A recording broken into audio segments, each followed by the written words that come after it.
24-এর ছাত্র নাগরিক অভ্যুত্থান যখন শুরু হয়, আমি তখন সাউথ আফ্রিকাতে একটা স্ট্যাটাস দিয়েছিলাম, কোটা নয় গোটা দেশ সংস্কার করা লাগবে।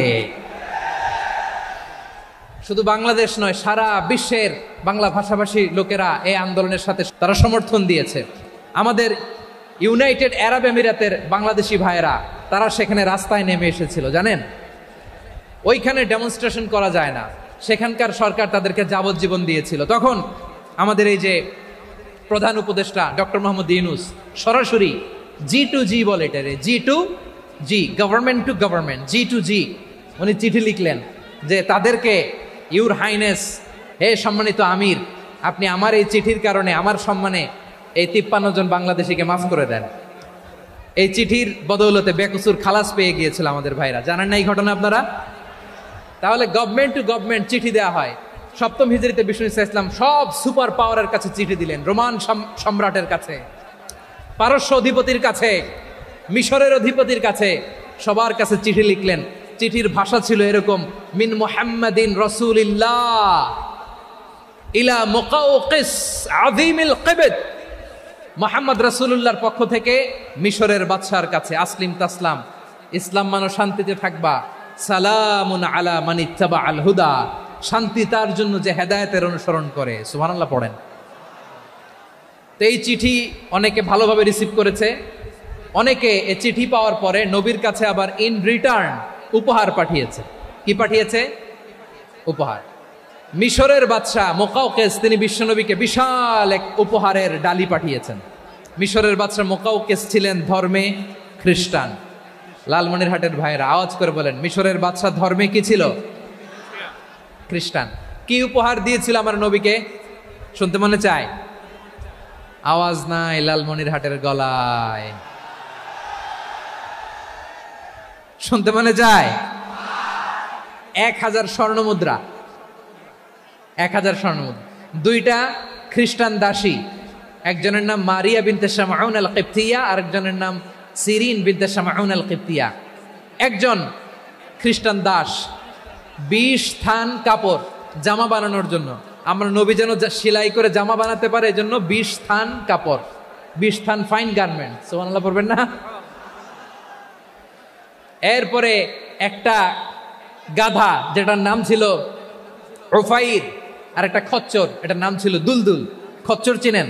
গাধা আর ঘোড়ার ক্রসিং এ যে প্রাণীটা দুনিয়াতে আসে ওটার খচ্চর বলে। তো এই যে সুপার পাওয়ার খ্রিস্টান বাদশার কাছে নবী চিঠি লিখলেন, ওই খ্রিস্টান বাদশাহ আমার নবীকে উপহার দিল। বিশ্বনবী এই উপহারগুলো সানন্দে গ্রহণ করেছে। সুবহানাল্লাহ পড়বেন না? তাহলে অমুসলিম কেউ যদি আপনাকে উপহার দেয়, হালাল উপহার হলে আপনি গ্রহণ করতে পারবেন। অনুরূপভাবে পারস্যের বাদশাহ, রোম সম্রাট বিশ্বনবীকে উপহার পাঠিয়েছেন, আমার নবী সবগুলো উপহার গিফট গ্রহণ করেছেন। সুবহানাল্লাহ বলেন। তাহলে প্রিয় লালমনিরহাট আওয়াজ করে বলুন, ইসলাম কি ন্যারো মাইন্ডেড রিলিজিয়ন না ব্রড মাইন্ডেড? আম্মাজান আয়েশার কাছে মাসালা জানতে চায় মেয়েরা, হে আম্মাজান, অগ্নি উপাসকেরা তাদের ঈদের দিন নওরোজের সময় আমাদেরকে পাখি দেয়, নেওয়া যাবে? উনি বললেন, ওরা জবাই করে দিলে নেওয়া যাবে না, কিন্তু ওরা যদি ফলমূল এরকম খাবার দেয় এগুলো নেওয়া যাবে। তার মানে অমুসলিমদের দেয়া উপহার এটা গ্রহণ করা যায়। সুবহানাল্লাহ বলেন। শুধু তাই নয়, বিষ্ণু ঈসা ইসলাম অমুসলিমদের সাথে আর্থিক লেনদেনও করেছেন, ফিনান্সিয়াল ডিলিং করেছেন। অমুসলিমদের সাথে প্রয়োজনে আপনি ফিনান্সিয়াল ডিলিং করতে পারবেন। আমরা প্রায় দেখি বাজারের মিষ্টির দোকানগুলো আমার হিন্দু ভাইদের, তারপরে যে বারবার শপ, চুল কাটে যে নাপিত, অধিকাংশ নাপিতের দোকানে কারা? আমার হিন্দু ভাইরা। তা আপনি চুল কাটতে পারবেন কিনা? পারবেন কিনা বলেন? পারবেন। তার দোকান থেকে দই মিষ্টি কিনতে পারবেন কিনা? হ্যাঁ, আমার মুসলিম ভাইয়ের দোকান থাকলে ওইটারে আমি বেশি প্রায়োরিটি দিব, ঠিক কিনা? কিন্তু যদি তাদের সার্ভিস নিতে চান, প্রোডাক্ট নিতে চান, পারবেন। তার দলিল সহিহ বুখারী, আম্মা জান আয়েশা রাদিয়াল্লাহু তাআলা আনহা বলেন, ইশতারা রাসূলুল্লাহ সাল্লাল্লাহু আলাইহি ওয়াসাল্লাম মিন ইয়াহুদিয়িন তুআমান ওয়া রাহানাহু দিরআহু মিন হাদিদ। রাসূল সাল্লাল্লাহু আলাইহি ওয়াসাল্লাম এক ইহুদির কাছ থেকে, কার কাছ থেকে? সবাই বলে নাই কার কাছ থেকে? আমার নবী, পেয়ারা নবী এক ইহুদির কাছ থেকে জব কিনেছিল। জব, বার্লি, যেটা দিয়ে রুটি বানায়। ওই জবের দাম দেওয়ার টাকা পয়সা নবীর কাছে ছিল না, ফলে নবী ওনার একটা পোশাককে মর্গেজ রেখেছিলেন, মর্গেজ বন্ধক, যে এখন এটার দাম দিতে পারবো না, কয়েক কেজি বার্লি নিয়ে যাই আর বন্ধক হিসেবে আমার জামাটা রেখে গেলাম, যেই দিন দাম দিব ওই দিন জামাটা ছুটাই নিয়ে যাব। সুবহানাল্লাহ পড়বেন না? বাকিতে নিছিলেন, বাকিতে। দিরআহু মিন হাদিদ, লোহার তৈরি বর্ম, মানে যুদ্ধের পোশাক, লোহা দিয়ে বানানো। বিষ্ণুনবী বললেন কয়েক কেজি জব দাও, টাকাটা পরে দিব, এখন টাকা নাই, বন্ধক হিসেবে মর্গেজ হিসেবে আমার জামা রেখে গেলাম, যখন টাকা দিব জামা ছুটায় নিব। আওয়াজ করে বলতে হবে সুবহানাল্লাহ। এ থেকে বোঝা গেল অমুসলিমদের সাথে ফিনান্সিয়াল ডিলিং করা যায়, অর্থনৈতিক লেনদেন করা যায়, কেনাবেচা করা যায়, প্রোডাক্ট কেনা যায়। এমনকি আমাদের মসজিদে নববীতে বারান্দায় আপনার একটা অটোমেটিক ফ্লাইং আমব্রেলা দেখছেন? সূর্য যখন বাড়ে মসজিদে নববীর বারান্দায় ইয়ার্ডের মধ্যে অটোমেটিক্যালি কিছু আমব্রেলা আছে, সাঁ করে খুলে যায়, আর সূর্যের তাপ লাগে না। আবার সন্ধ্যাবেলায় এই আমব্রেলাগুলো ওরা ক্লোজ করে ফেলে, দেখেন নাই না? দেখছেন? এই মসজিদে নববীকে সর্বোচ্চ উন্নত মানের কনস্ট্রাকশন ইনফ্রাস্ট্রাকচারে ডেভেলপ করার জন্য কর্তৃপক্ষ কিছু অমুসলিম ইঞ্জিনিয়ারের, ডিজাইনারের সহায়তা নিয়েছিল। সুবহানাল্লাহ বলেন। কোন দলিলের ভিত্তিতে? এই দলিলের ভিত্তিতে যে বিষ্ণু ঈসা ইসলাম অমুসলিমদের সাথেও লেনদেন করেছেন। আওয়াজ করে বলতে হবে আল্লাহু আকবার। শুধু তাই নয়,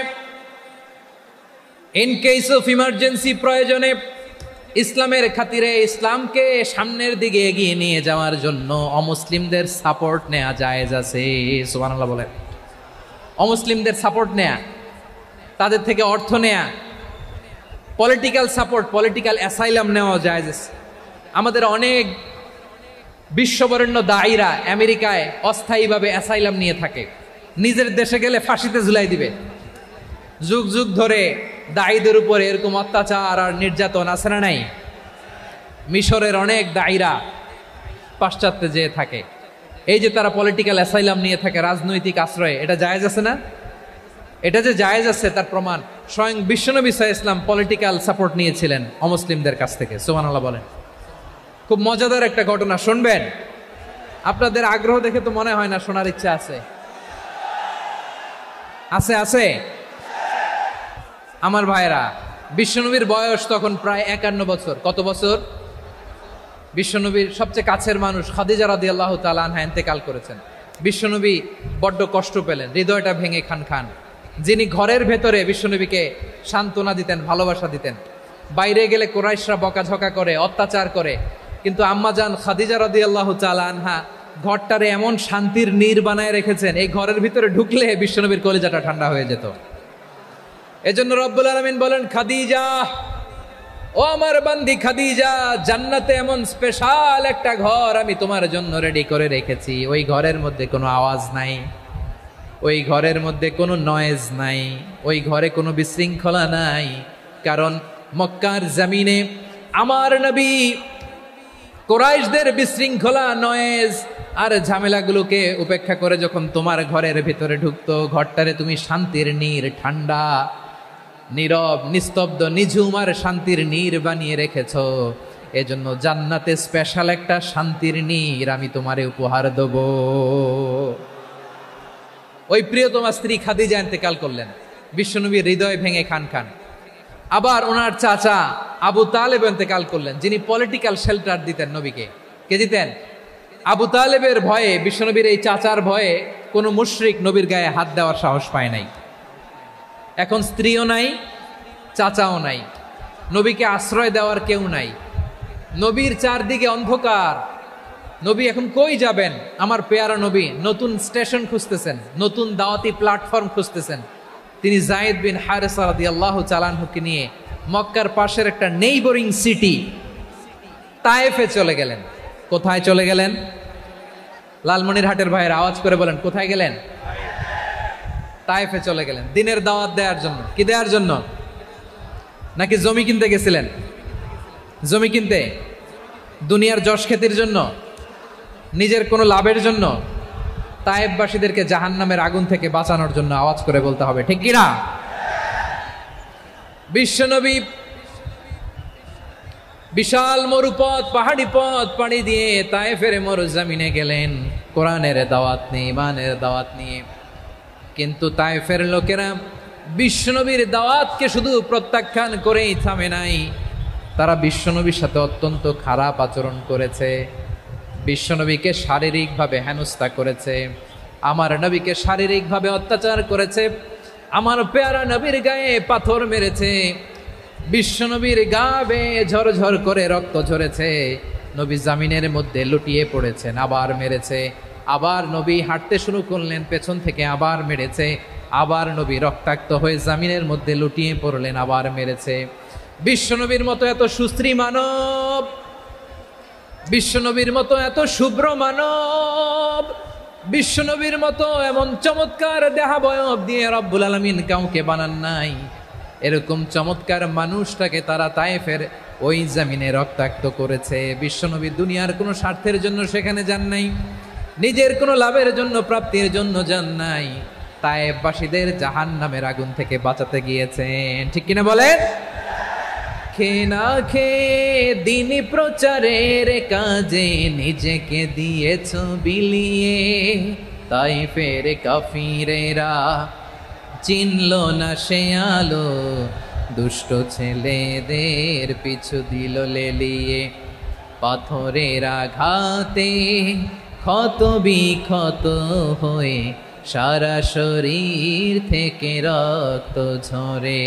হে রাসূল তোমাকে ভুলি আমি কেমন করে, হে রাসূল তোমাকে ভুলি আমি কেমন করে। পারেন না আপনারা? ধরুন আমার সাথে, হাজার ব্যথা বেদনার পরে ফিরে আসনি তুমি আপন ঘরে, দিনের আলো তুমি ছড়িয়ে দিতে, চলে গেলে মদিনায় মক্কা ছেড়ে। হে রাসূল তোমাকে ভুলি আমি কেমন করে, হে রাসূল তোমাকে ভুলি আমি কেমন করে। ঠিক কিনা বলেন? প্রিয় ভাইরা, তায়েফের ছেলেরা নবীকে রক্তাক্ত করলো। আমার নবী কই যাবে? কই যাবে? মক্কায় জায়গা নাই, তায়েফে জায়গা নাই। তায়েফ থেকে ভারাক্রান্ত মন নিয়ে আমার নবী মক্কায় ফিরে আসলেন। বিশ্ব নবী মক্কায় ঢুকতে পারেন না। মক্কার মরুভূমির দিকে তাকিয়ে, উপত্যকার দিকে তাকিয়ে বিশ্বনবী ধা ধা করে কাঁদেন, ঝরঝর করে নবীর চেহারা মোবারক থেকে চোখের পানিগুলো বেয়ে বেয়ে পড়ে। আমার জন্মস্থান, আমার শৈশব, কৈশোর, যৌবন কেটেছে এই মক্কায়, আমার এলাকায় আমি ঢুকতে পারি না। বিশ্বনবী মক্কার অনতি দূরে দাঁড়িয়ে জায়েদকে পাঠালেন, জায়েদ যাও দেখো কেউ আমাকে সাপোর্ট করার মতো আছে কিনা, যাও অমুকের কাছে যাও। জায়েদ গেলেন, তারাও প্রত্যাখ্যান করে ফিরিয়ে দেয়। বিশ্বনবী বললেন যাও অমুক লোকের কাছে যাও, তিনিও প্রত্যাখ্যান করে ফিরিয়ে দিলেন। কেউ বিশ্বনবীকে আশ্রয় দিতে রাজি হয় না। নিজ জন্মভূমিতে বিতাড়িত বিশ্বনবী, সর্বশেষ বিশ্বনবী বললেন যাও মুতঈম ইবনে আদির ঘরে যাও। মুতঈম ইবনে আদি মুশরিক, তার কাছে যাও। গেলেন, মুতঈম ইবনে আদি রাজি হয়ে গেল। সুবহানাল্লাহ বলেন। দেখেন, অনেক বিপদের সময়ও আমি নিজে সাক্ষী, সামাজিকভাবে, রাজনৈতিকভাবে কত ঝঞ্ঝা, কত ষড়যন্ত্র, কত কনস্পাইরেসি পাড়ি দিয়ে আমাদেরকে সামনে এগিয়ে যেতে হয়। এই শত্রুদের ভেতরেও একজনকে দাঁড় করিয়ে দেয় যে আল্লাহর কোরআনের জন্য রেডি হয়ে যায়। পড়েন সুবহানাল্লাহ। মুতঈম ইবনে আদি, আল্লাহ তার মনকে নরম করে দিলেন। মুতঈম বলে, মুহাম্মদ আমি তোমাকে আশ্রয় দিব। তার দুই ছেলেকে পাঠালেন, যাও খোলা তলোয়ার নিয়ে, স্কট দিয়ে, গার্ড অফ অনার দিয়ে মুহাম্মদকে মক্কায় ঢুকাও, আর বলো আমি আমান দেব। আমান কি দিব? আমান মানে সিকিউরিটি, নিরাপত্তা। সিকিউরিটি ছাড়া, আমান দেওয়া ছাড়া কেউ থাকতে পারতো না মক্কায়। দুই ছেলে বিষ্ণু ইসা ইসলামকে নিয়ে আসলো। নবী কাবার চারদিকে তাওয়াফ করলেন, নামাজ পড়লেন। আবু জাহেল, উতবা, শাইবা, ওয়ালিদ ইবনে মুগীরা সবাই দেখে, কেউ কিছু করতে পারে না। কারণ মুতঈম ইবনে আদি ঘোষণা দিয়েছেন, আমি মুহাম্মদকে আমান দিয়েছি, মুহাম্মদের গায়ে যেন কেউ স্পর্শ না করে। আওয়াজ করে পড়েন সুবহানাল্লাহ। নবীর এই বিপদকালে মুহূর্তে মুতঈমের হৃদয়টারে নরম করে দিল কে? আচ্ছা, লালমনিরহাটের ভাইয়েরা বলেন, এই মুতঈম কি মুসলিম ছিল না মুশরিক? সবাই বলতে হবে, মুসলিম না মুশরিক? তাহলে মুশরিকের কাছ থেকে নবী পলিটিক্যাল অ্যাসাইলাম, আধুনিক রাষ্ট্রবিজ্ঞানের ভাষায় পলিটিক্যাল অ্যাসাইলাম, যেটাকে বলে রাজনৈতিক আশ্রয়। ওনার আমান বা নিরাপত্তার এই ঘোষণায় তিনি মক্কায় ঢুকলেন। যতদিন নিরাপত্তা ছিলেন। মোতেম যখন মারা গেল, বিষ্ণু ইসলাম হিজরত করে মদিনায় চলে গেলেন। সুবহানাল্লাহ। কিন্তু মোতেম যে বিশ্বনবীর উপকার করছে এটা বিশ্বনবী ভুলে নাই। আমাদের অনেকে আছে উপকার করার পরে আর খেয়াল থাকে না, খাওয়ার পরে গলা দিয়ে নামলে আর খেয়াল থাকে না, এরকম আছে না নাই? আমার নবী ভুলে নাই। বদরের প্রান্তরে 70 জন কাফেরকে যখন বন্দি করে বিশ্বনবীর সামনে হাঁটু গেড়ে দাঁড় করানো হলো, বসানো হলো, 70 জন কাফের। কয়জন? বিশ্বনবী তাদের দিকে তাকিয়ে বললেন, সহিহ বুখারীর বর্ণনা, লাউ কানাল মুতঈম ইবনু আদি হাইয়ান সুম্মা কাল্লামানি হাউলাইন নাতনা লা তারাকতুহুম লাহু। বদরের প্রান্তরে 70 জন বন্দী কাফিরের দিকে তাকিয়ে আমার নবী বললেন, আজকে মুতঈম ইবনে আদি যদি বেঁচে থাকতো আর তোমাদের 70 জনের ব্যাপারে যদি মুতঈম এক বাক্যে একটা সুপারিশ করত, তার সম্মানে আজকে তোদের সবাইকে আমি মাফ করে দিতাম। সুবহানাল্লাহ। নাই? বিশ্বনবী মুতঈমের এই সাহায্যের কথা বলে নাই। 70 জন মুশরিক হাঁটু গেড়ে বসা, নবী চাইলে এখনই এক্সিকিউশন অর্ডার দিতে পারে। তিনি বললেন, আজকে যদি মুতঈম বেঁচে থাকতো আর মুতঈম যদি তোদের জন্য সুপারিশ করতে, এই আবর্জনাগুলোর ব্যাপারে সুপারিশ করতে, আমি মুহূর্তেই তোদেরকে এমনি মাফ করে দিতাম। এবার বলেন, ইসলাম কি ন্যারো মাইন্ডেড না ব্রড মাইন্ডেড?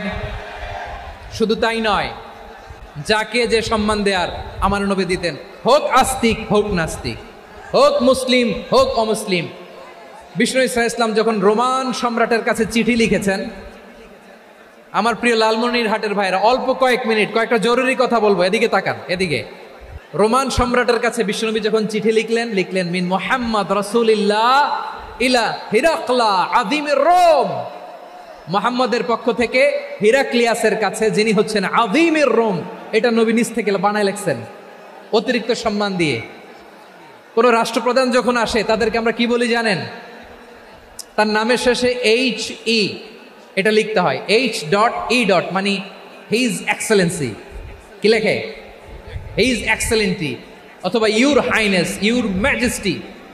দেখেন, বিশ্বনবী সাল্লাল্লাহু আলাইহি ওয়াসাল্লাম সব নবীদেরও নবী, তিনি একজন মুশরিক খ্রিস্টান সম্রাট রোমান সম্রাটের কাছে চিঠি লিখতে যেয়ে লিখতেছে, ইলা হিরাকলা আযীমির রোম, হিরাক্লিয়াসের কাছে আমার চিঠি, যিনি রোমের আযীম, হিজ হাইনেস, মানে রোমের অনেক সম্মানিত এক বাহাদুর। আওয়াজ করে বলেন সুবহানাল্লাহ।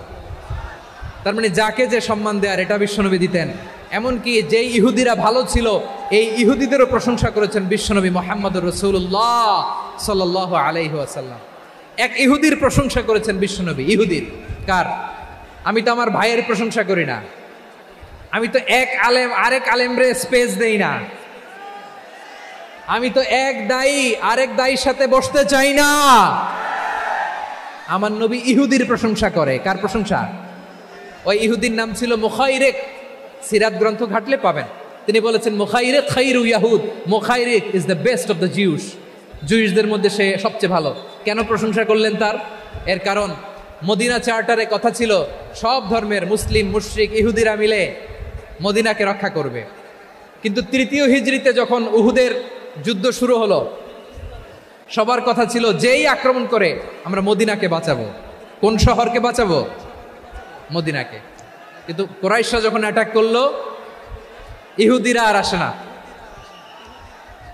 ইহুদিরা আর বেরোয় না।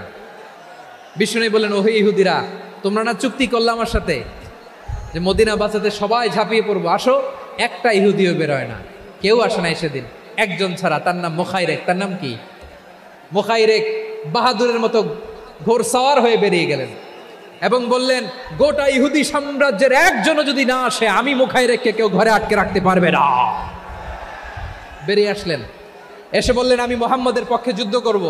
আমি মারা গেলে আমার সম্পদ আমার উত্তরাধিকারীরা পাবে না, আমার সম্পদ তোমরা মুহাম্মদকে দিয়ে দিবা। সুবহানাল্লাহ বলেন। উহুদের ময়দানে 70 জন মুসলমান শহীদ হলো। এই ইহুদি, সেও মুসলমানের পক্ষে যুদ্ধ করে নিহত হলো। সুবহানাল্লাহ বলেন। মুসলিমদের লাশ যখন নিয়ে আসা হলো, এই মুখাইরিকের লাশও নিয়ে আসা হলো। মুসলিমদের লাশের পাশে মুখাইরিকের লাশ দেখে বিশ্বনবী মুখাইরিকের প্রতি অনেক খুশি হলেন। আর বিশ্বনবী খুশি হয়ে বললেন মুখাইরিক খৈরু ইয়াহুদ, মুখাইরিক যদিও তুমি ইহুদি তারপরও তুমি সব ইহুদিদের মধ্যে সেরা ইহুদি। পড়েন সুবহানাল্লাহ। আমার নবী ইহুদিকেও সম্মান দিতে কার্পণ্য করে নাই, আওয়াজ করে বলেন আল্লাহু আকবার। নতুন নতুন ভিডিও পেতে আমাদের চ্যানেলটি সাবস্ক্রাইব করে পাশে থাকা বেল আইকনটি বাজিয়ে রাখুন।